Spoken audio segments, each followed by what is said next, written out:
If you want to become your own trust fund baby, you have to ask yourself one question. Who's your daddy? My name is Paul Vázquez with Tax Lab. We help people become ethical millionaires. So, if there is a trust fund baby out there, it was set up by parents. And those parents have to think about, okay, when setting up a trust fund for a child, what do you look at? What are the things that help you decide how to establish that trust fund, how much money to put in that trust fund, and what your goals are? So if you're looking to set up a trust fund for a child, you'd want to say, okay, what are the costs associated with that child? If this fund is supposed to finance this child's life, what does that look like? Well, when they're young, they've got maybe some sports, some school, different things like that. You look at the child's needs, if they have any specialty needs for food, for medical needs. So you start looking at what the needs are of the child, and you start to create a fund to help finance the fulfillment of those needs. You then begin to project, will they need college? Will this fund be available to help finance their education? And all the while, is it still going to be enough to finance a standard of living?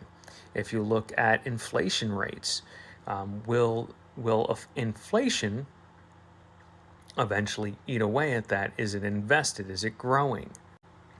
So now you have to ask yourself, if you don't have a trust fund already and you want to become your own trust fund baby, you have to decide who's your daddy.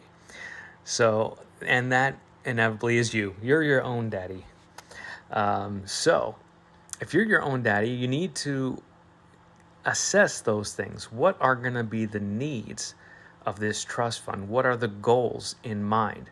And in a way, you kind of want to take it as though this is a growing child, right? This trust fund that you're putting aside for yourself is something that you'll want to start to say, okay, what are the basic needs that I first want to be fulfilled? What are my basic needs that I would like to see fulfilled by a trust fund, by this fund earning money and bringing in the finances for me, so that regardless of what happens to me or this child, right, that they're taken care of.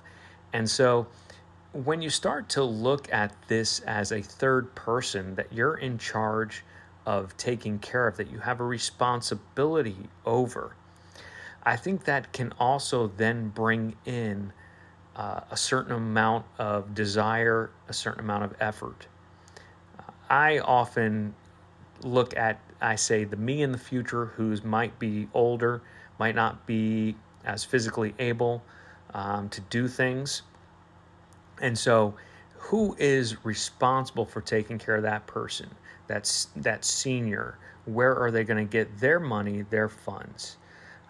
So I take that on as my responsibility to say, okay, who's taking care of them?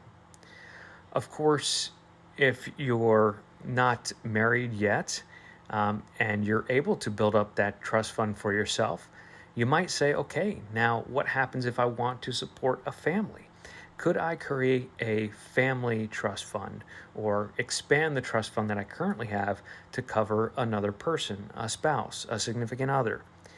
And try to expand that so that way you can finance a family and you can be the daddy to a future generation and not just yourself. But first, you want to get there for yourself if you haven't already. If you have a family, well, you've already got the full brunt of at least you and your spouse and possibly those children too. But it's a good place to start to think about, if you currently have children and if you were to try to set up a trust fund for them, what would that look like? And then if you just duplicated that even a little bit for yourself and for your future, what would that look like? Try to start with the bare necessities first. If you were going out there and you realize that, hey, no matter what happens to me, I've got enough money coming in for food. I've got enough money coming in for a meager shelter, for utilities. If I had that bare minimum when I went out into the world, how much would I have been grateful for that help? And so you kind of want to start with a kind of a bare minimum, maybe paying a health insurance, a policy that pays your health insurance. Maybe it pays a gym membership. But what is a way that you could say, okay, here is a good first goal, a first baby step to take in order to set up your trust fund and to set yourself up as as your own trust fund baby. So those are some things to think about. Maybe even take the smallest of bills that you have and say, what would it take for me to save enough money and put it into an investment that's growing at a reasonable rate that I can already get, that would allow me to pay this bill out of trust proceeds and not my own. And so it does require that you maybe put together a budget, put together a balance sheet of your personal net worth, where your assets are, how they're being managed, what kind of interest they're growing on. And then we can get into more complex planning. But we need that foundation. If you're able to put that foundation together on your own, congratulations. Sometimes it can just be hard to do these things on your own because you get distracted by life. But that's why Tax Lab is here. If you go on taxlab.com, or sorry, lab.tax, if you go on lab.tax, click on advisory services, and you'll get a free 15-minute introductory phone call to our comprehensive consult. That's where we're going to help you put together a personal budget, a balance sheet to get that net worth, see where those assets are. We'll ask a little bit about the family structure, because those things often can be considerations when looking at your financial needs. We'll ask about your financial goals, and then also set up the strategy and the plan to help you get a foundation of how you can go from where you are right now to where you want to be. So that's what we're offering. We've been able to put these plans together for many people, and we hope to put one together for you. But once again, you can always start on your own. I wish you guys all the success.